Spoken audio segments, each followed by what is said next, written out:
Okay. Well, good bye week, back in the mix now. Yeah, I hope it's a good bye week. We try to get back into our rhythm a little bit here, and away we go for the second half of our season. So that being said, you guys can ask what you want. Did you watch the Oregon State-Utah game live on Saturday? I watched some of it. Yeah, I saw some of it. But we watched the real tape, not the TV stuff. Is that something you encourage your kids to watch that game Saturday? You want them just to kind of get away from that and just see the tape that you guys give them? They're going to watch it anyway, so we never make a big deal about whether they're going to watch it on TV or not. Yeah.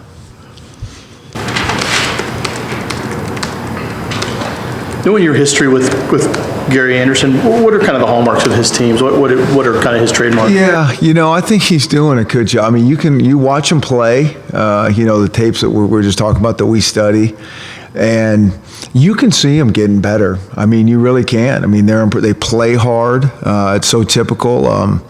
They give you a lot of different looks on defense. They're kind of all over the place. Guys get off blocks. They run to the ball. They make you earn things. And, he's just a tough coach in terms of he's going to stick with his process and keep grinding away, and he'll get his guys better. There's no question about that. I mean, that I've seen for a long time. When you give players a few days off from practice anyway, what is your hope with the way that they spend that downtime? Just that they do what they need to do in terms of, their days are so packed with not a lot of time to, kind of recharge and recover a little bit. So I think some guys, the guys that need a bunch of time in the training room would get that extra time without having to go out on the practice field. Those that don't need that really aren't around the building, to take a few days to not come into the building. Now, it wasn't a bunch of time where they weren't in the building, because we did have some lifting going on a little bit, but that they would get that and then have time to, be a little bit of a normal student and catch up with as much schoolwork as they can and all those type of things. And then on the weekend, not have to worry about turning up the dial and competing. And now we got to get back into our rhythm as we finish the rest of the season. Everything on pace for Chico and Russ to be available for Saturday? I think so, yeah. Number one in the nation in turnover margin. You said that's the one stat you really pay attention to. Yeah. How do you emphasize that? How do you reinforce that, I guess, during the week? Yeah, I mean, like I say, I kind of chuckle at that one, because every coach in America talks about that. And, in the past, when we haven't been really effective or efficient, it's not like, we probably work on it more when those things happen. But it is something that we pay attention to, and the guys have been playing hard and creating turnovers, and our offense has done a pretty good job of not giving anything away for the most part. But I also think it's a game by game. We could lose a turnover battle this weekend and still be number one in the country, or really tops in the country, and it means nothing. And so we always kind of make sure our kids know that it's like, hey, we're doing what we need to do overall. But really each week, with every stat, I guess it is, but that one there we really pay attention to, that it's like, it is game by game, and that can change the game. What do you think of your pass protection so far on offense? Yeah, I think it's improved. I think it's gotten better. It's interesting, because we'll go back and put some tape on from last year, and there's just a lot of improvement across the board on a lot of things. That being one of them. I just kind of shake my head. I mean, I'm not sure if I should be really excited that these kids, we've gotten so much better, or just so irritated at how it went last year. I walk out there with mixed emotions going, are you kidding me?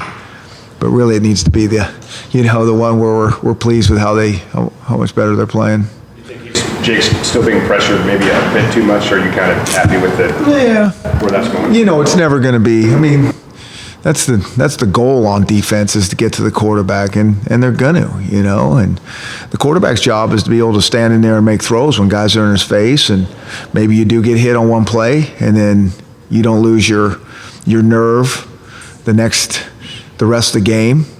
And so that's the cat and mouse game that's gone on for forever in football.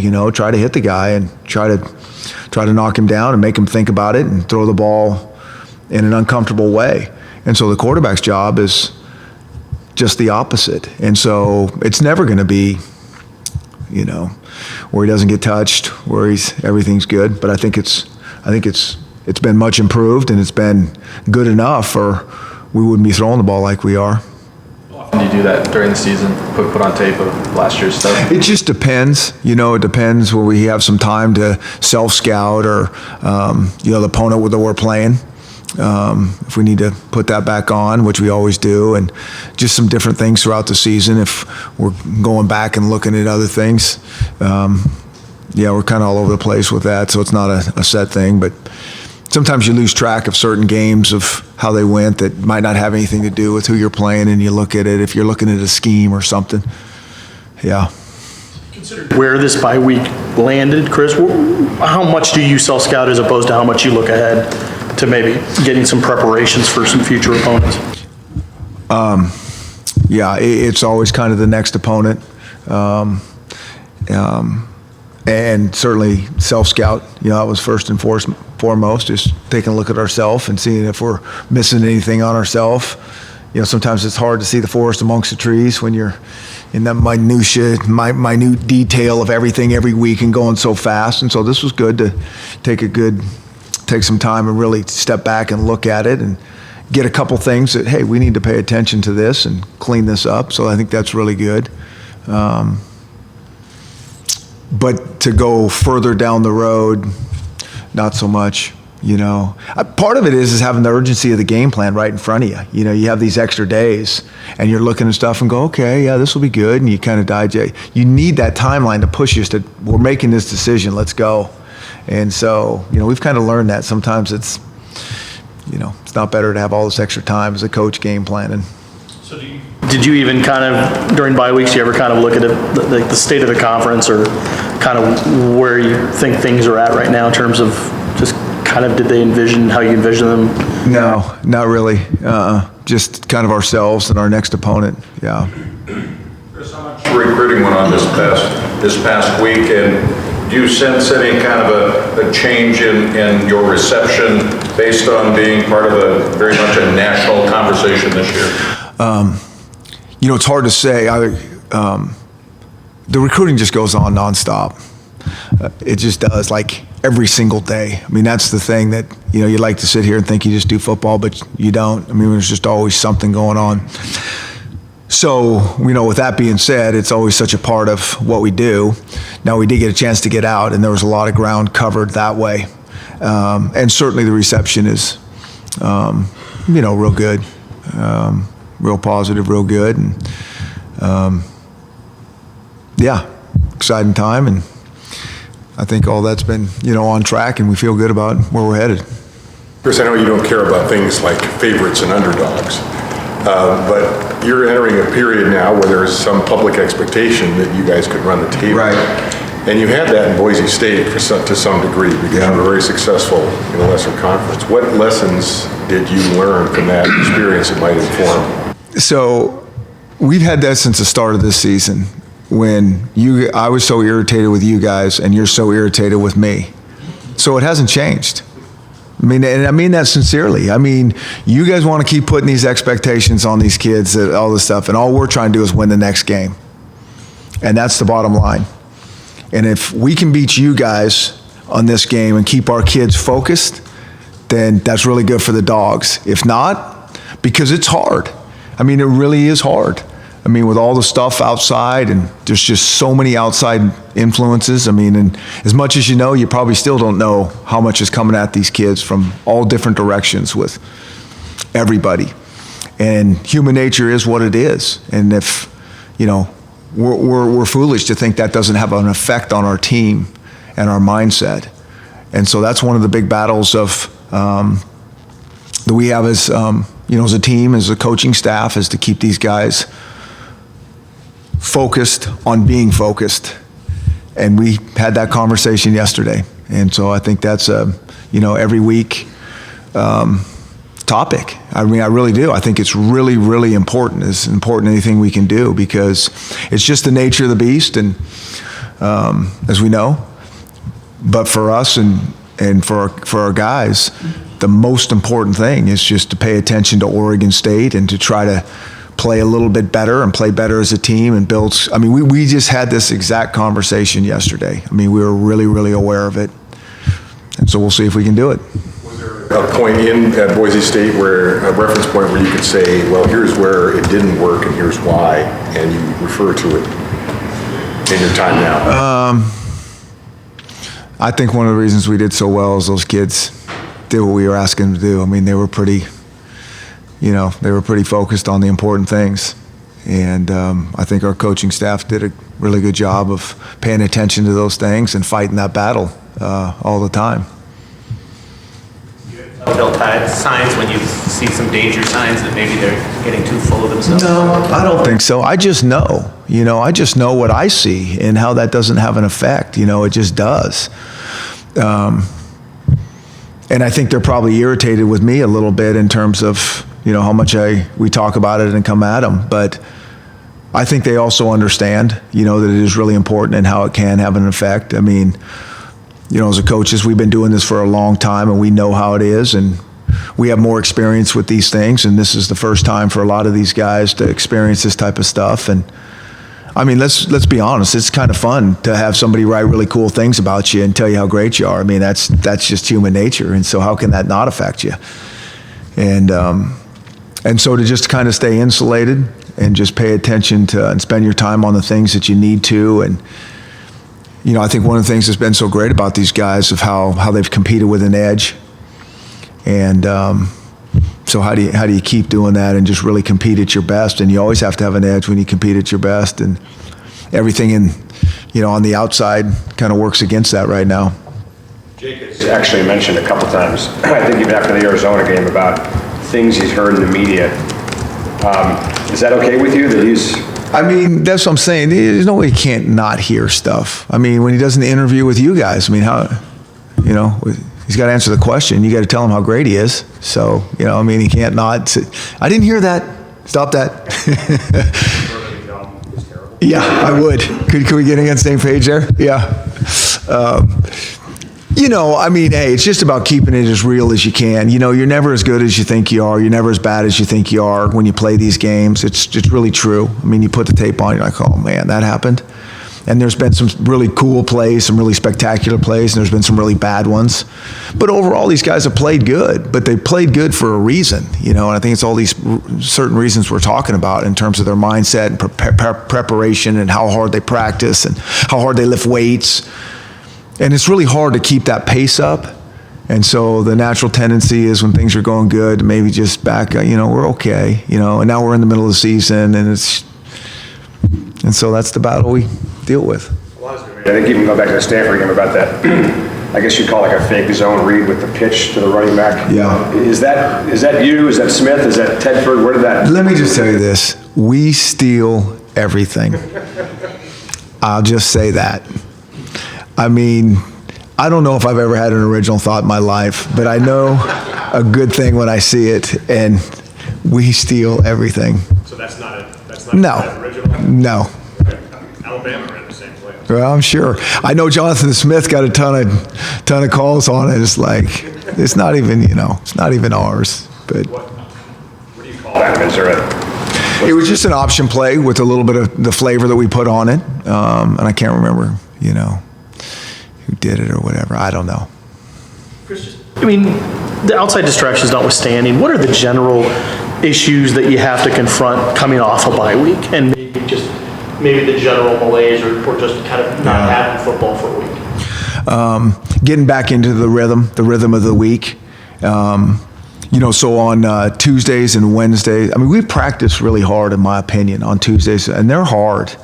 And it is really hard for these guys to practice at the level that we want them to practice, especially by Wednesday, because Tuesday is You know, they're up early, we're in meetings early, and then we go out there and practice really hard. And if they've gotten sleep the night before and rested and recovered like they're supposed to, you know, you can get through Tuesday pretty well. And then you come right back on Wednesday with another really hard. It's not only hard physically, it's hard mentally with the parts of the game plan that go in, that there's new wrinkles, and, you know, we have to get it right. And so just to demand like that standard, like you have to get into a rhythm to really be able to do that. And so I think the kids were into a pretty good rhythm. And now that's kind of out. But you're hoping that they're refreshed and recharged a little bit and understand that we can jump right back into it. But we found over the times, even like in fall camp, you know, if we give them a day off, which they need to recover, we'll come back and think this is going to be the greatest practice ever. You know, they're really tired, we gave them a day off, and it's usually not. You know, it's usually not for whatever reason. You know, it takes them a minute to get back into that rhythm. And so, you know, we just pay attention to that. But I think we feel good. I mean, I think after 6 games and a lot of repetitions of practice and games, it's a good time to get rested up. And I think they know what to expect, and away we go. So acknowledging maybe a certain amount of sluggishness, or just, you know, maybe not hitting that rhythm right away. What has been the secret to you guys being so good so early this year in games, where it took you guys so long last year to kind of find that early rhythm? I mean, like when we were talking about a little bit earlier, just watching some tape from last year, I mean, it's just, you know, it's just head scratching, you know, sometimes how we played last year. And it just has to do with a lot of factors, being young, schemes not being as completely familiar, you know, just that split-second hesitation of really knowing what to do. I mean, just everything. And then we talked about it last year. Everything was so hard last year. I mean, you know, we couldn't afford to drop a ball, you know, because everything was so hard. We had to just earn everything. And I think there's just more skill, you know, across the board. Like, they've just gotten better. They understand what we're doing. They've practiced hard and built skill. And I think that's the thing that kind of shows up to me. It's just we're better. Are you getting everything you need from your tight ends in the pass game? I think somebody else asked me that. I think my son asked me that. Are they more advanced in the blocking aspects, you think, now than the past? I think our tight ends are, you know, I think they're doing a really good job. And, you know, those tight ends, I think first and foremost, are here to mix it up and get in there with the big boys and all that. That's what we need them to do. But I think that they've actually probably overall maybe been a little more effective in some of the pass game stuff that we're doing with. You got to remember, you know, Josh Perkins last year, to me, he was kind of a wide receiver. He was that big inside wide receiver. And so we got a lot of balls being labeled as a tight end, and he was unique and a hybrid that we could do some different stuff with. And these guys are a little bit more true tight end-ish. And I think those tight ends can be weapons, you know, sneaking them across the middle and in between seams, and Jake is pretty good at throwing that. And we're always looking to, you know, one of the things that we look at, hey, can we get these guys the ball? Do they need, you know, is there something we're missing there? But I think that for how our offense is going, I think it's on target, on track. Oregon State's used that fly sweep, it seems like 20 years in a row. Yeah. Is there something special your defense has to watch on that particular play? Yeah. You know, and they do it different ways. And so when you get in different formations, and that changes leverages and forces and all those things. And so they're really good at mixing that up. It's a really effective play for them. So we'll see how we do. You know, we run a little bit of that ourselves. I mean, I think that's one of the things that I like as the head coach looking back is we do a lot of different things on offense depending on who we're playing. But one of the things I like that is our defense sees a lot of things during the year, so something isn't completely novel to them, like, here we go. Now, we still got to defend it, but it's not something that they haven't had to see before, at least even in practice. Good. Sounds like Petersen broke his ankle in the. Is that what happened? Yeah, so that's the report. What do you, I mean, as far as McMarion or Blunt, just your take on that? Yeah. Well, McMarion played against us last year, so we'll have some tape there. And I know when they put him in, he went right down the field and scored. You know, I say this all the time. We defend systems. certainly you got to pay attention to certain guys more than others, but we don't change our whole preparation based on, seems like we've had this every other game at least. Is this quarterback playing or is that quarterback playing? And so we try to defend their system, and we do have some tape.